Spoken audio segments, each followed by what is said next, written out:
अजित भाई আমি লাস্ট তোমার বাড়িতে গেছিলাম কিন্তু কন্ট্যাক্ট হইছে না আমি কই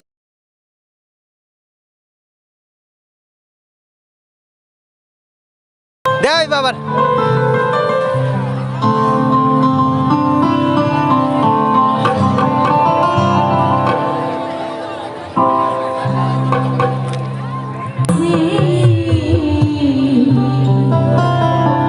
तो अभी क्या सीन है, हम लोग आ चुके हैं इधर। अभी शायद ये साउंड की वजह से आप लोगों को कुछ सुनाई नहीं दे रहा होगा, तो थोड़ा सा मज़ा वगैरह करेंगे, हम भी कुछ थोड़ा खाएंगे, ठीक आते हैं।